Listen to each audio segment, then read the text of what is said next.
नमस्कार दोस्तों, I connect news में आपका स्वागत है।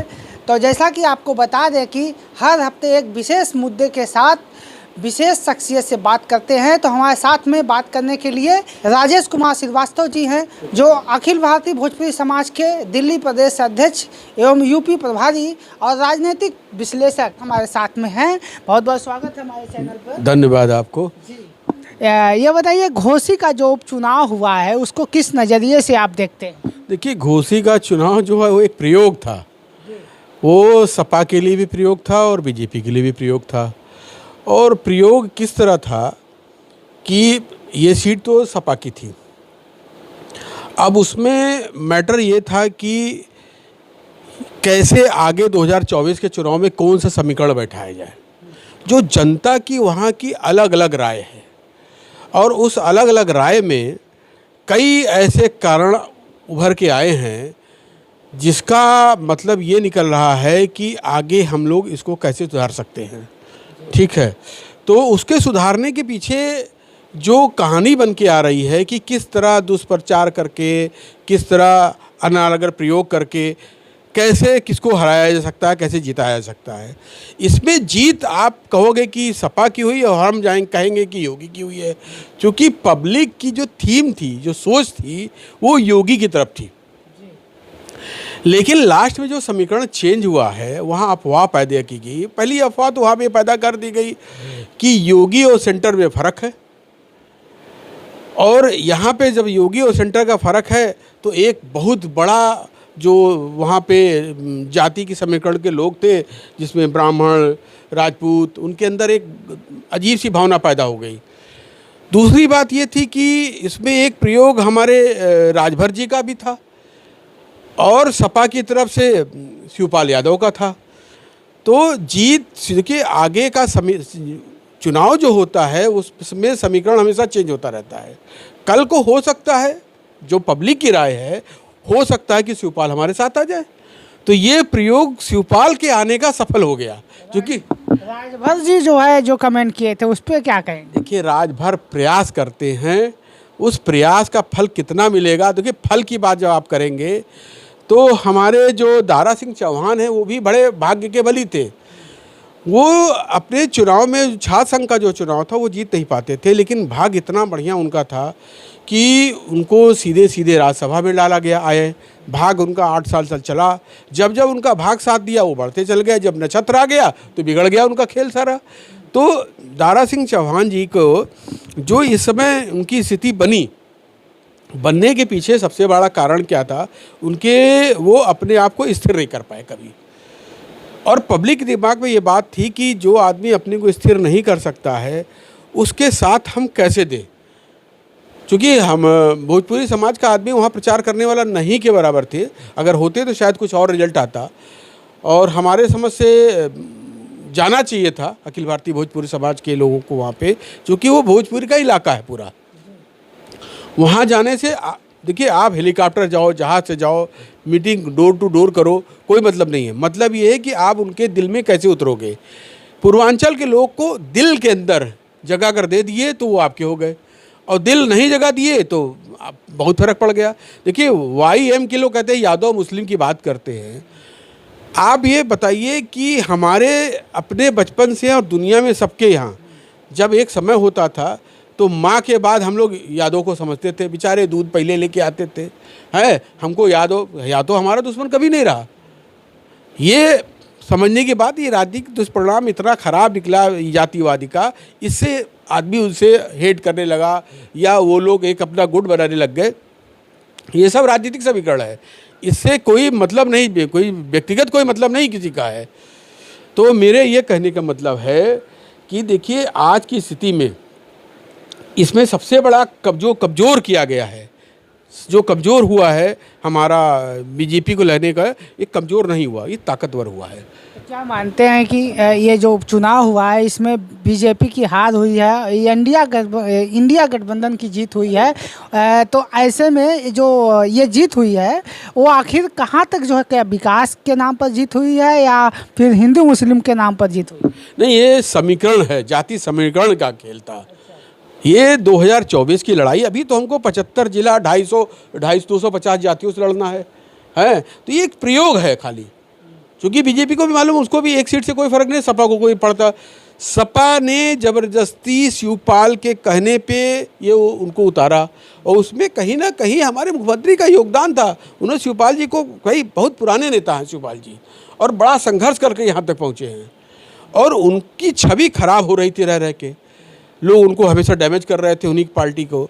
तो योगी जी भी ने सोचा भाई चलो ठीक है, अगर तुम अपना प्रयास करके दिखाओ, और उन्होंने प्रयास करके दिखाया और उसका रिजल्ट आया।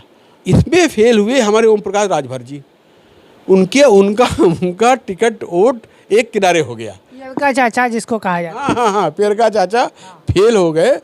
उससे समीकरण से ये आया कि आज उनकी छवि कमज़ोर हुई है और शिवपाल जी की छवि बेहतर हुई है। तो कभी न कभी देखिए, ये समीकरण है, आप प्रयोग में पास हो गए तो कभी आप मेरे साथ आ जाओगे, है। तो इस समीकरण को लेके ही हुआ है ये सारा ड्रामा। अब क्या होगा उस पियर का चाचा के बारे में लोग तरह तरह की बातें कर रहे हैं, क्या होगा? देखिए भाई, वो तो हमारे वो मटका है जिसमें पेंदी नहीं है, हैं। उनके मूड की बात है। अब हमारा प्रयास है कि हम लोग उनको साथ लेके चले, सबको साथ लेके चले। जो चलेगा उसको साथ लेके चलेंगे, जो नहीं चला उसका देखा जाएगा, उसके साथ क्या हो सकता वो उनकी अपनी राय है। लेकिन उनको अपने वोटरों को एकत्र करना पड़ेगा, मेहनत करना पड़ेगा, खाली बोलने से काम नहीं चलेगा। इसका क्या लक्ष्य 2024 यानी लोकसभा चुनाव पर भी ये जो उपचुनाव इसका असर पड़ेगा? नहीं, अब तो 80-80 जीत जाएंगे। जब हमारा समीकरण पास हो गया, ठीक है, इसमें लोगों का जो भ्रम था वहाँ पे वोटरों का, वो YA का हो गया था। Y मतलब हमारे योगी जी में, और ऊपर हमारे लोगों ने एक भ्रम ऐसा पैदा किया कि दोनों अलग अलग हो गए हैं। इसका रिजल्ट ये आया कि पब्लिक एक तरफ होने लगी, क्योंकि महाराज जी के प्रति लोग बहुत समर्पित हैं। आज भी महाराज जी का एक आदेश आ जाए, कुछ भी आ जाए, तो योगी बाबा का कोई काट नहीं है, और सब एक तरफ से एक हो जाएंगे। लेकिन जब भ्रमित किया गया तो उसमें हमसे कई लोगों से मेरी बात हुई, तो उन्होंने हम लोग से भी पूछा कि क्या ये है। तो हमने कहा भाई हमारे समझ में तो नहीं था कि इस तरह का कभी कुछ हो सकता है, लेकिन एक अफवाह ऐसी फैलाई गई जिससे कि वोट बटा। इसको आगे जब विश्लेषण होगा, आगे इस पर विचार किया जाएगा, तो ये सारी बात निकल के आएगी, और इससे तब पता चलेगा कि हमको कहाँ कहाँ अपने को शुद्ध करना है, किस तरह हमको अपने वोट को एकत्र करना है। दिल्ली में G20 सम्मेलन हो रहा है, इस सम्मेलन की क्या खास बातें हैं, क्या कहेंगे इस पे? देखिए, GDP 80% जो ग्रोथ है वो हमारे भारत में इस टाइम आया हुआ है। हमारे पास सबसे बड़ा ये है कि इतना बड़ा, मतलब जीवन भारतवर्ष में इतना बड़ा जो कभी नेतृत्व नहीं आया था, इतना बड़ा कभी प्रोग्राम नहीं हुआ था, इतने देशों के महामंत्री, प्रधानमंत्री, अध्यक्ष, उपाध्यक्ष नहीं आए हुए थे। इससे एक बहुत बड़ा बात देश में जाएगी। एक तो व्यापार क्षेत्र में सब लोग हमसे व्यापार में जुड़ गया। देखिए, मोदी जी का जो आगे का सिस्टम था, वो आने के बाद से उन्होंने पहले उत्पादन की तरफ ध्यान दिया, मेड इन इंडिया की तरफ ध्यान दिया। आज सबको समझ में आ रहा है कि मेड इन इंडिया का मतलब क्या है, इसलिए लोग जुड़ने लगे हैं। और भारत को छोड़ के दुनिया में कोई ऐसा देश नहीं बचा है जो अकेले कहीं किसी से लड़ सके।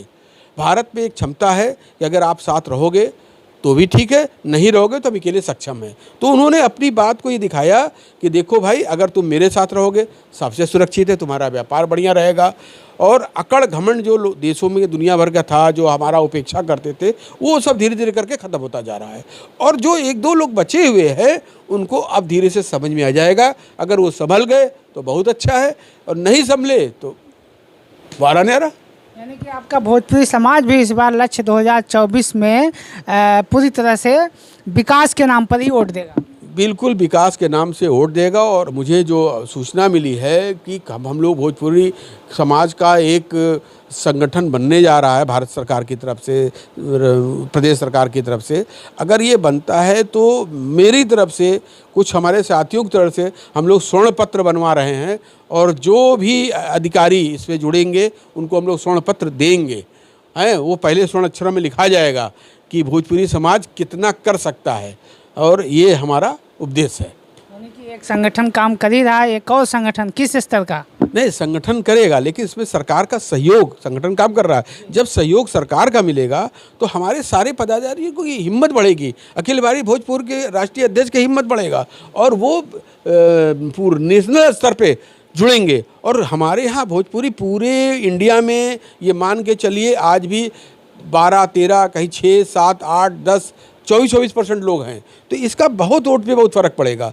और ये क्या है कि हम लोग ज़मीन से जुड़े हुए हैं, जहाज वाले नहीं, ज़मीन से जुड़े हुए हैं, तो जो लोग जब ज़मीन से जाके मिलते हैं तो उनका असर होता है, वो बड़ा स्वागत करते हैं, मिलते हैं जुलते हैं। अगर उनके मन में कुछ इधर उधर रहता है तो उसको मान लेते हैं, हाँ ठाप गलती हो रही है। जब भी दिल्ली का देख लीजिएगा, दिल्ली में मैं लिख के दे रहा हूँ केजरीवाल जी का पत्ता साफ है।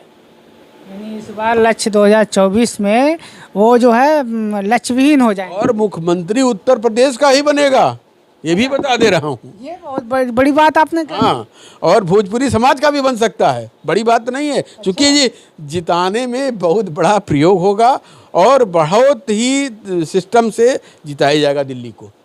क्योंकि हम लोग ज़मीन के अंदर घुस घुस के एक एक वोटर को टच में रखे हैं। अभी से हम लोग की एक बड़ी लिस्ट बनी है जिसमें 10-12 लाख आदमी हमसे जुड़ चुके हैं, और 12 लाख आदमी अगर आपसे दिल्ली में जुड़ जाएं तो आपको कोई हरा नहीं सकता है।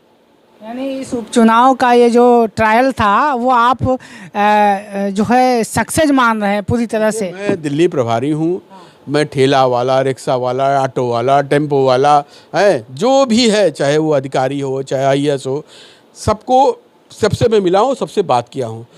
मुझको अब समझ में ये आया कि वो दिशा विहीन जो हो गए थे उसमें गलती हमारे कुछ लोगों की थी, मैं मानता हूँ। अब वो ख़त्म हो जाएगी और वो एक समय ऐसा आ रहा है कि जब आप देखिएगा कि यहाँ से लोगों को बुलाया जाएगा और मुख्यमंत्री उनको बनाया जाएगा, ये है। तो प्रधानमंत्री के लिए 24 में मोदी जी हैं, इसके अलावा भी क्या किसी को देखते हैं? अभी कोई विकल्प नहीं है मोदी जी के सिवा, अभी मोदी जी रहेंगे, उसके बाद फिर यूपी से आदमी जाएगा वो PM बनने के लिए। हमारे बाबा बहुत सक्षम है इस मामले में, अभी नहीं कहा जा सकता लेकिन सक्षम है। पब्लिक की डिमांड है, पब्लिक यही सोचती है कि हम योगी जी महाराज जी को अगर वहाँ रहेंगे तो बेटर होगा। महाराज जी भी अपनी तैयारी कर रहे हैं। तैयारी का मतलब ये नहीं, तैयारी का मतलब ये है कि वो धीरे धीरे करके, देखिए स्टेट को चलाना उनको आ गया, सेंटर चलाना थोड़ा सा और मुश्किल होता है क्योंकि नेशनल इशू ज़्यादा होते हैं, उसमें इंटरनेशनल इशू ज़्यादा होते हैं। तो बाबा बहुत गंभीरता से और इतना पढ़ाई उस पर इतना रिसर्च करते हैं। अभी किसी IAS से मेरी बात हो रही थी, वो कह रहे थे कि भाई एक एक फाइल का पॉइंट टू पॉइंट चेक करते हैं बाबा। यही चीज़ इनको बहुत ऊंचे शीर्ष तक ले जाएगी। राहुल गांधी के विषय में क्या कहना है आपका? राहुल भाई हमारे जो हैं, राहुल गांधी जी हैं, उनको अपना बहुत सुधार करना पड़ेगा। और हम चाहते हैं विपक्ष कुछ तो में होना चाहिए मजबूत, लेकिन अब उनकी स्थिति ये है कि वो बचपना काम कर रहे हैं, चिकन बना रहे हैं, मटन बना रहे हैं, मुर्गी बना रहे हैं, प्याज काट रहे हैं। तो ये काम तो किचन बनाने वाला रसोइया करता है, तो रसोइया वाला काम छोड़ के विपक्ष की भूमिका बनाने के लिए तैयार हैं। कुछ उनको जगह मिलेगी, थोड़ा बहुत अपना भूमिका करते रहे विपक्ष में, कुछ तो कोई चाहिए। तो लोग उनको पप्पू कहते हैं, अब तो शायद उनको कहते हैं अब तो मैच्योर्ड आदमी हो गए हैं, देश के प्रधानमंत्री बनने लायक सक्षम है। अरे भाई, जिसको स्टाइल ही नहीं पता हो कि दाढ़ी कैसे रखनी है, बाल कैसे रखना है, मंजन कैसे करना है, किस कैसे देना है, जब इसको कुछ पता ही नहीं है तो क्या करेंगे हैं। और बताइए, अध्यक्ष जी को हमारे अजय राय जी को बना दिए। अजय राय जी भी सक्षम आदमी हैं, वो पहले अपना उनका एक समय था दूसरा, और उनसे अच्छे अच्छे आदमी विद्वान पढ़े हैं कांग्रेस में, लेकिन अब पता नहीं क्या उनके समझ में आ रहा है। पब्लिक अजय राय के बारे में आप बनारस के आसपास जाइएगा तो लोग उनसे भयभीत हैं, डरते हैं। आप अब उनको अध्यक्ष बना दिए तो और जो बचा कुछ वो भी पूरा हो जाएगा है। आदमी और डर के बारे नहीं देगा, अगर 2-4% वोट मिलता है तो वो भी खत्म हो जाएगा। यानी यूपी में भी बड़ी जो है हालत गंभीर होने वाली है कांग्रेस। मेरा ये जो इंडिया समर्थन बना है, अब मैं आपसे बताऊं कि वो समय आ रहा है कि ये 30-31 क्या 35 भी हो जाएंगे तो कुछ नहीं कर पाएंगे। हाँ, लेकिन एक समीकरण है इसमें, बीजेपी को बहन जी को साथ, तो मेरा ख्याल बहन जी को भी बीजेपी की ज़रूरत है और उनको भी सोचना पड़ेगा आगे अपना भविष्य को देखने के लिए।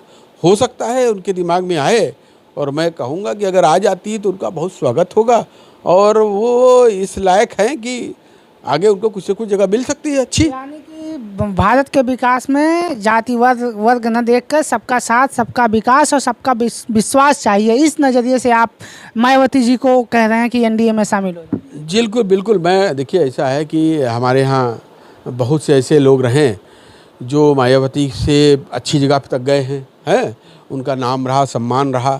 तो बहन जी इस वक्त अकेली पड़ गई हैं, सोच रही हैं, लेकिन मुझे लगता है कि उनको ज़्यादा नहीं सोचना चाहिए। और अगर वो कहीं से कुछ ऑफ़र देंगी तो हमारे सीएस के लोग नेता उसको समझेंगे और हो सकता है उनको कोई अच्छा पद, गरिमा मिले।